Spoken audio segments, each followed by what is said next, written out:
Ni hao!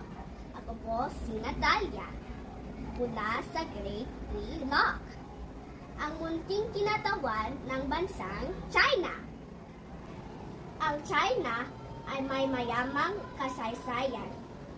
Isa na rito ang Great Wall of China, na itinayo noon para protektahan ang kanilang bayan.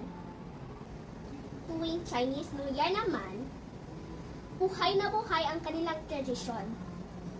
May sayaw ng dragon, pulang mga kasuotan, at sama-samang natiriwang ang mga pamilya.